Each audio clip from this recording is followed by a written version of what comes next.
Hey everyone, welcome to video 9 of 10 of our drywall course. I'm Kody with Up to Code, and we don't have Camille with us today, but we're going to keep moving forward, and today we're going to talk about angles.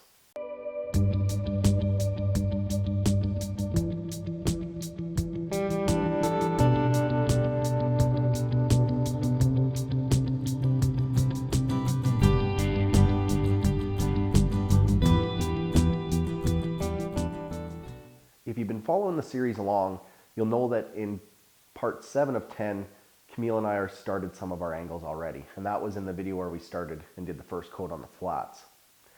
Now, that's my issue is I always kind of find myself jumping around, especially in small situations like that. But I wanted to just get a start on the angles, give them enough time to dry, and if I have to hit them or do some touch-ups later, I'm not waiting for drying time to catch the angles up. So refer to video 7 if you want to see Camille and how I kind of guided her and showed her how to do the angles. Today, I'll just do a little bit and I'll explain how and why I'm doing it in this order. You can adjust the order to suit your needs.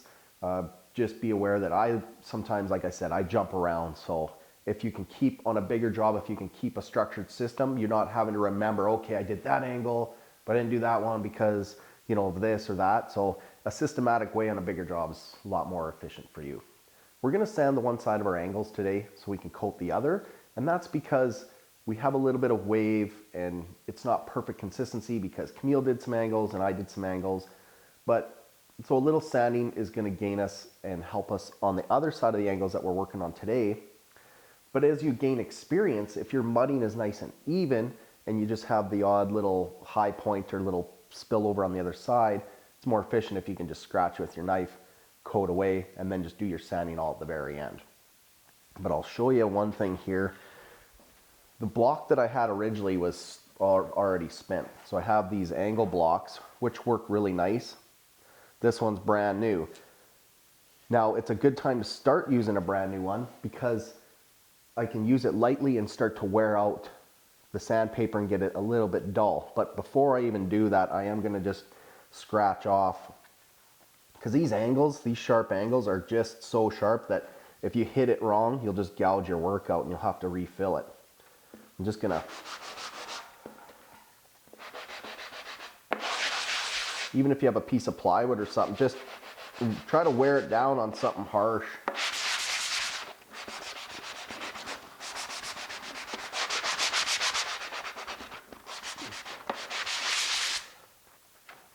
Okay, so just kind of take off the coarseness of that.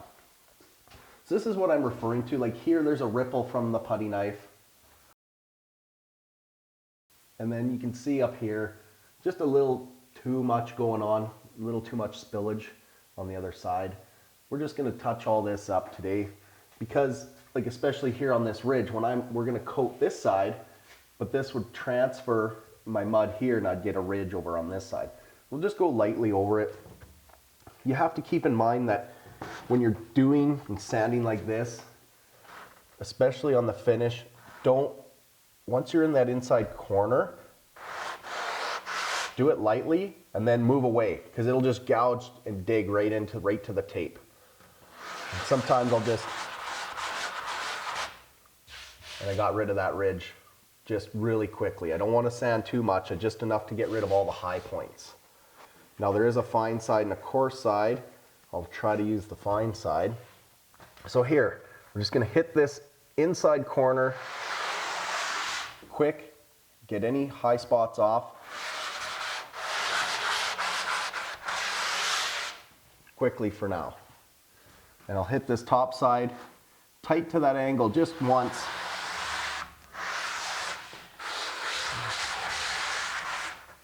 Really light for now. I don't want to make a huge mess.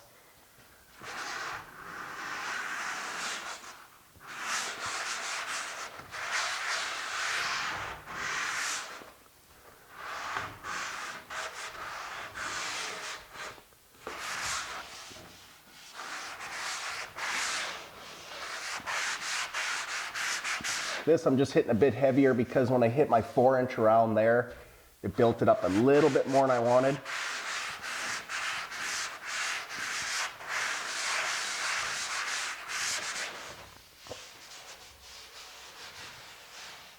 All right, I'm just gonna do a little bit more. I'll hit all the angles, get rid of all these ridges, any high spots, then we can get going on our coating.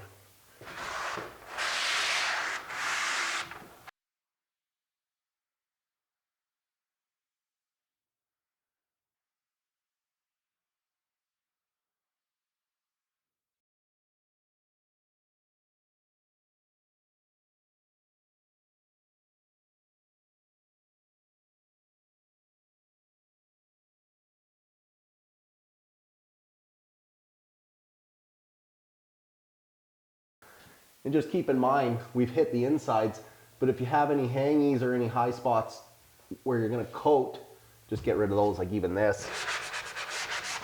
Just get rid of those because you don't want to catch anything and you don't want any hitchhikers. Yeah, just keep it simple for now. Reduce your sanding. Technically, I should have worn a mask, but you wouldn't have been able to hear me on the audio. And then at the very end, I'll put my respirator on.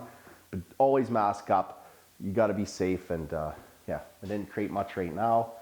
We'll coat these angles. I'll explain which ones I'm going to do and which ones I'm going to hold off for later because I want to keep a little bit for video 10 where we do second coat on everything. We already did the three-way with Camille on video 7. Like I said, if you want to watch that, go ahead. So the three-way is on the other side of the angles. I'm going to go down here. I'm going to go this way. And I'm going to go this way. The opposite of what we did the first time. One thing that I noticed is I didn't sand this well enough. I don't want to have any lines that when I wipe this way, I don't want to transfer any ridges because I want my sanding at the very end to be just nice and easy. I'll just hit this lightly.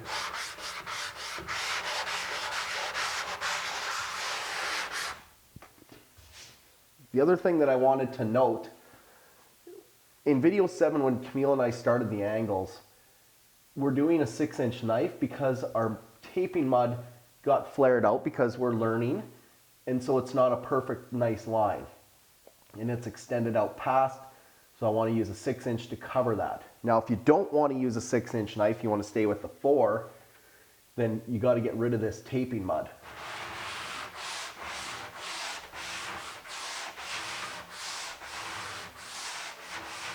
You want to just grind it right down almost to nothing, then wipe with a 4-inch, and at least you're not sanding two different types of mud at the same time because one's harder than the other and you'll always get a weird funky line. So don't do that. If you want to stay with the 4-inch, just do what I just did. I'm going to stay with the 6-inch because I like wider, because wider is always flatter. I'll just clean up and make sure that I did a thorough job on my 3-ways.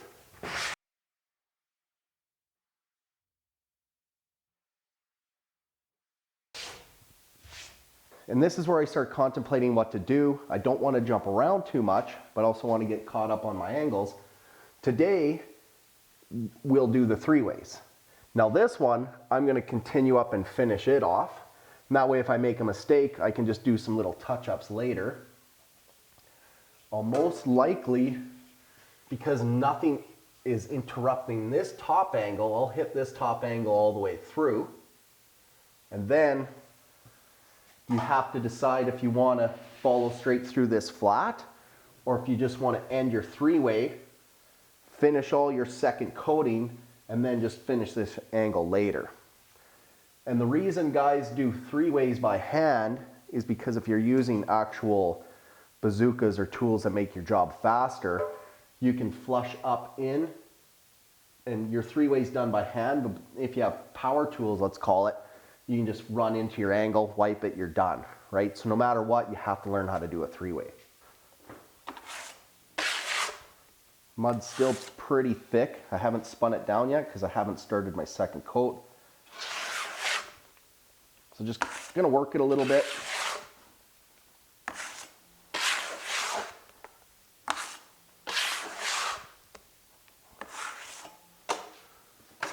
So 3-way time. And sometimes, like I said, I gotta think ahead. I'm gonna start here. That's how my knife's gonna sit. I'll load up more on a, I got some hair in there. The ultimate hitchhiker. Load that up. And you just want to get it applied for now. Get it consistent in thickness. Don't worry about what it looks like. Now I'm coming down this way. I'll load my knife up a little differently. You don't have to go this far. If you want to just keep it simple, just do the three-way by itself.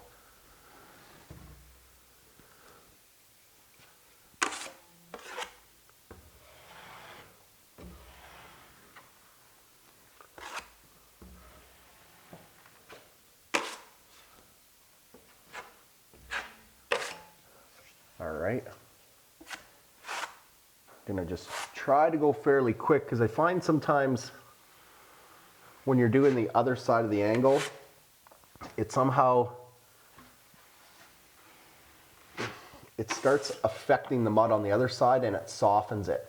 And if you wait too long, then you start digging out the other side of your angle and it just makes a mess.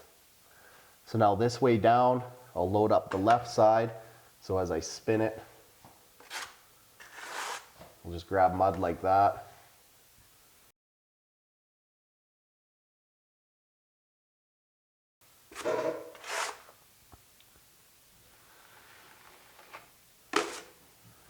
Here I'm just a little hollow right on the very corner. So over here, I'm gonna end the three-way here. I'll be able to tell where I stopped because it's gonna be wider, nice and clean, and that will be my reminder to go over top of it at the very end as my final coat. And like I said before, is we only do one coat on these angles, so we gotta do a good job. It takes too much time to hit them twice. Okay, mud's applied. I'm gonna try to cut these edges off. Cut that. Cut that.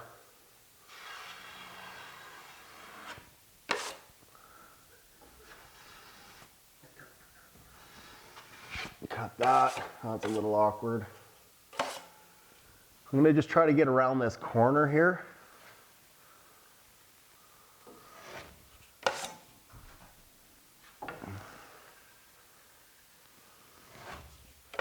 That looks okay.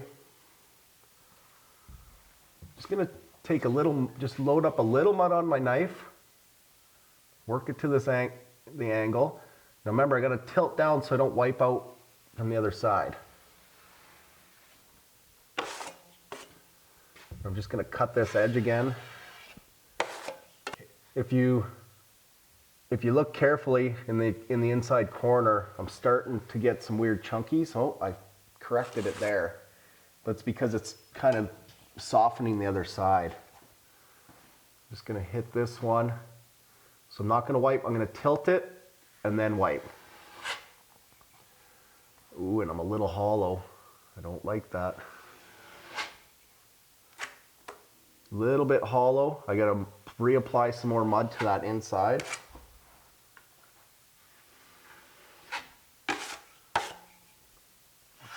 Cut that.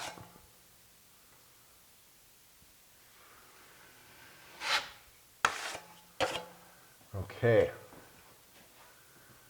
This is where it starts getting tricky. And I'm always shaky the day I do angles. So I get it into the corner, tilt it away, wipe it. I'm gonna just try to clean up this inside edge.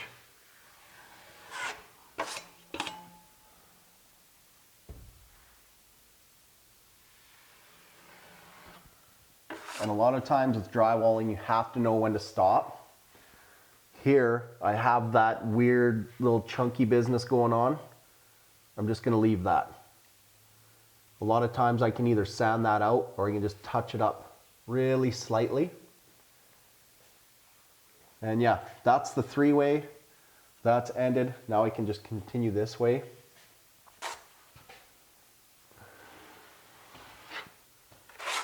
So you can see I'm always grabbing more to that inside corner.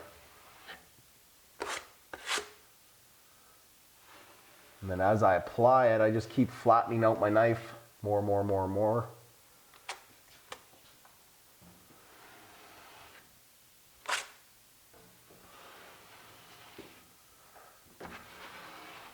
I want it the full width of my knife too, so I gotta just, okay. So that's pretty good. I want to clean up some of these chunkies, so I won't take the knife to the corner. I'll just stay away from it a little bit. I'll cut this edge off.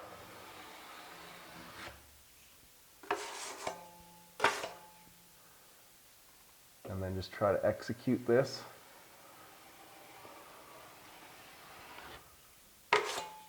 Notice how I'm not totally flush yet on that outer edge. I'll just try to wipe it one more time.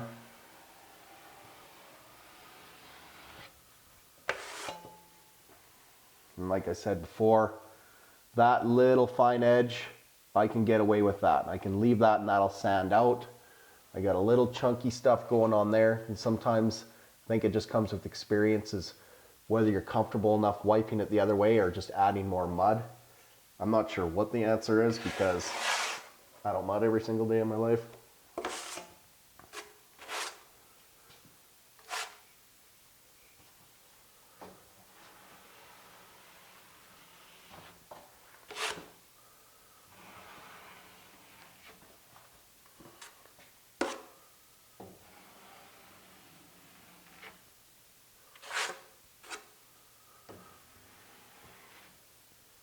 I might just as well get close to this three-way.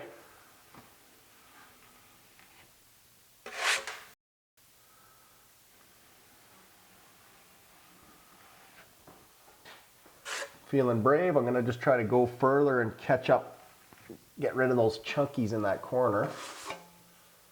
So I'm fairly inconsistent, and I want to hit some of these off. I'm going to go one light one just to get it more consistent. Then I'll cut it.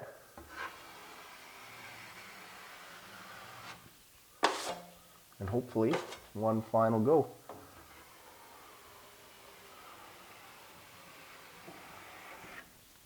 Not bad. I know it looks a little inconsistent in the very inside corner, but a lot of times that'll sand out.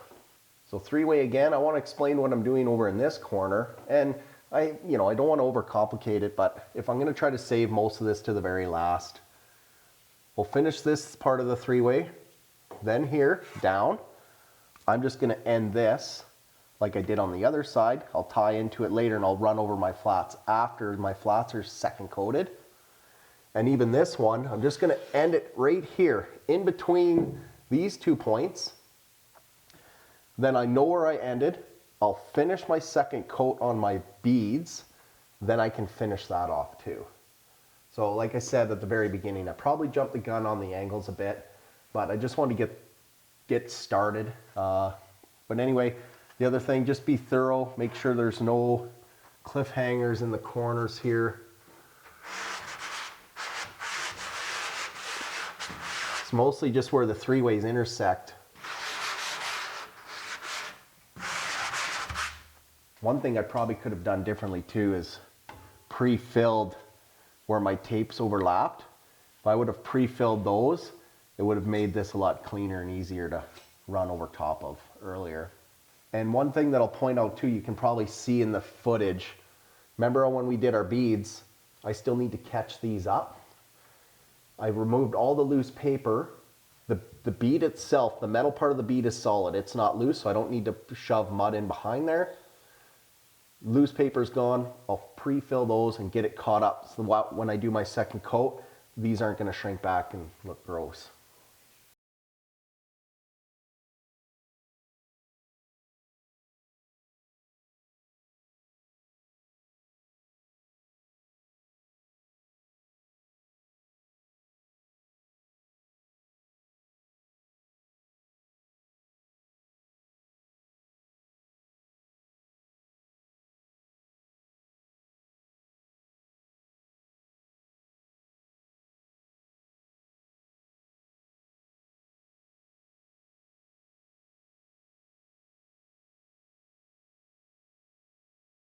One thing I just noticed, I'm always loading my knife the exact same way. I don't have to switch which side the mud's heavy on, which is Remember, I want to stay away from that bead so I'm reminded later that I have to finish this angle. I need a lot of mud in the corner. More. More. Oh shit, yeah. I actually was able to see that.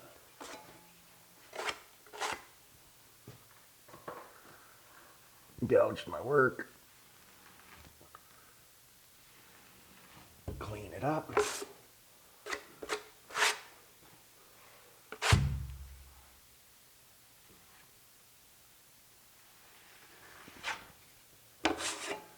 Cleanup time.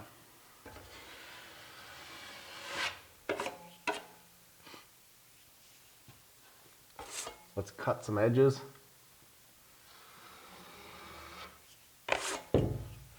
Cut this one. It's definitely the pressures and everything change, and it's going to take some time for you to get used to it. You can tell even me, I'm struggling with the pressures because it changes, but it's just too hard to explain it via audio. All right, let's finish this. So into the corner, tilt it away, even pressure. I could tell I'm a bit heavy. Oh boy. Shaking like a leaf.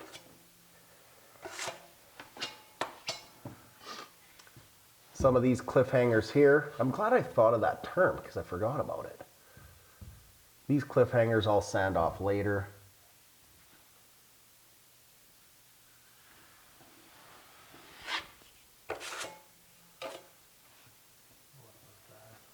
What about what? Oh, I haven't done that one yet. So I'm gonna tilt down as to not dig out the top side. Now I'm gonna leave that mud on there.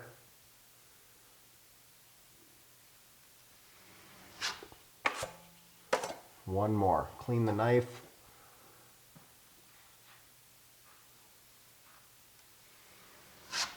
Pretty good. It's not perfect.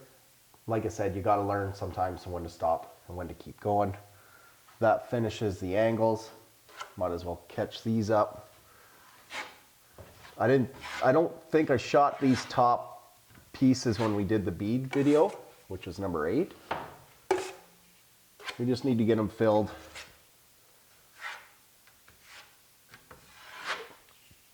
I'll probably pre-fill those twice, just so my second coat's the ultimate finish. And I want to run through this 45 inside angle too today, so let's do that. Let's go over this inside 45. Because the no coat, we're going to treat it more like a tape, then we might as well treat it like an angle and film it now. Camille did a really good job. She did the bottom half of this angle. Her coverage over top of the no coat is a lot better than mine is. Mine's a lot thinner. So this will give us basically more room for air, more room for sanding. The only thing she didn't do is her edges in his cut is clean, which really only factors into a little more elbow grease when you're sanding it all. Mine, on the other hand, I've cut my edge a lot better, so my edge is going to be easier to sand, but I'm also a little thin on my over top of this tape. I think it's okay, but that's something you got to kind of learn as you start mudding and taping. Is either, if we went back in time, I could have done a 4-inch and then a 6-inch over top, still had it blended, nice coverage over top. Or you play with your first coat a bit more, cut the edge a little nicer, but just float over it lighter, get your consistency bang on and a little better coverage. So those are the kind of things that I, mess around with in my mind is, what do I do? How do I do it? But at the end of the day, if you want to save time, a 1 coat on your angles is best. But, again, having it too thick is way worse than doing 2 thin coats, right? 1 thick, heavy coat is no good. I'd rather do less sanding and 2 lighter coats and a simple sand at the end. So it's all how you want to look at it. Today, we got to clean up this angle. And because I'm gonna be doing some beads right away, I'm actually gonna do a 4-inch coat. And that way when I do my bead, I'm not tying or touching into my work from previous. Let's clean this up. Should be able to just get away with this.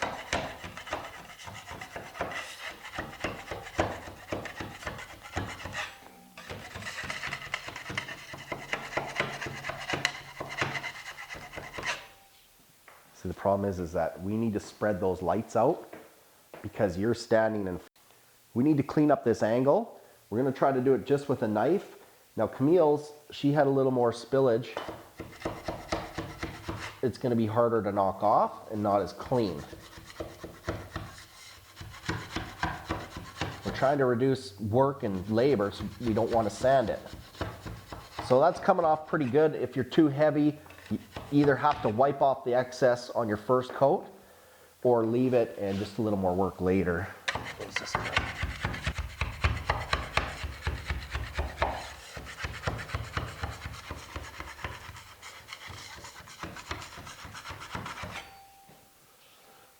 My work, on the other hand, little less spillage, which is just easier overall. But we'll see when we coat it how it actually turns out.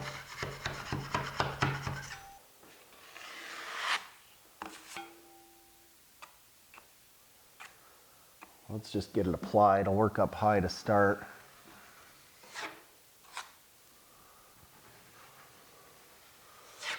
Basically constantly loading more mud to the inside than the outside.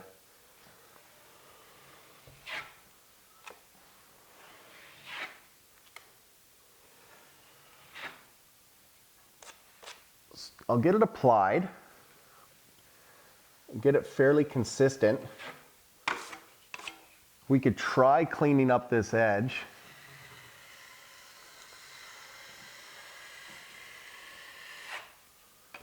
Let's try it. Cut that edge off. Now this side I'll have to do 2 coats, which again, sometimes overcomplicate things and it's extra steps.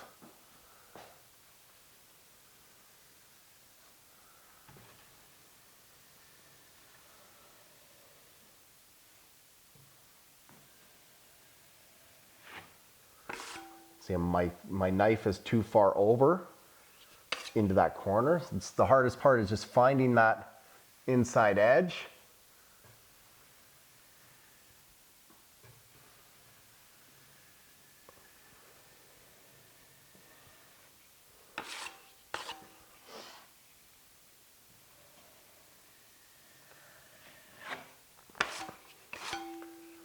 Yeah, offsets are tricky because if you start rolling into the other side, it gets way thicker and then it starts getting wavy on you.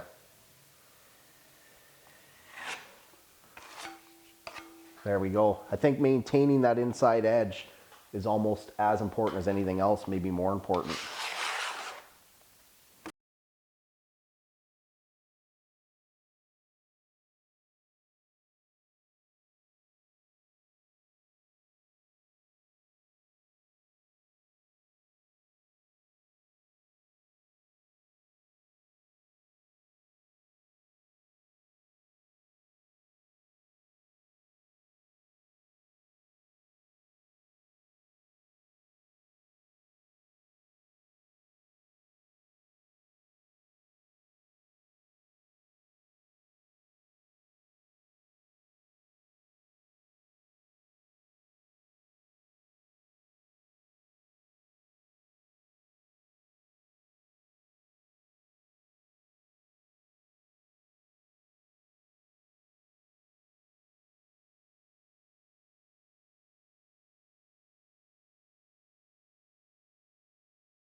This no coat got a little bit dismounted here, but later in life the baseboard will hide that, and you could probably cut that out so your baseboard isn't kicked out. Cut it and just gouge out some of the thick mud. As long as your baseboard covers, it's all good. So I got the consistency where I want it. Just gonna get rid of that excess.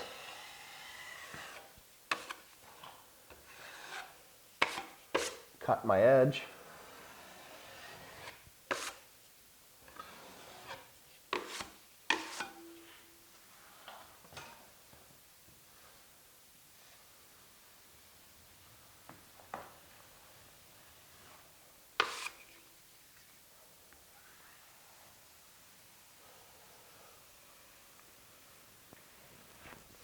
Unfamiliar territory in terms of technique, I'll tell you. There we go.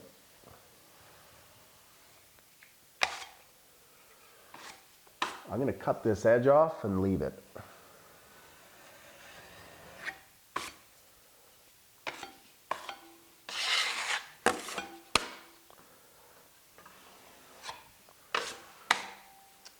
All right.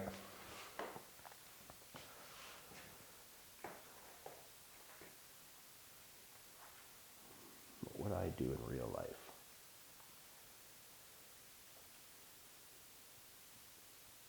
Pay someone else to do it. Yep. Yep.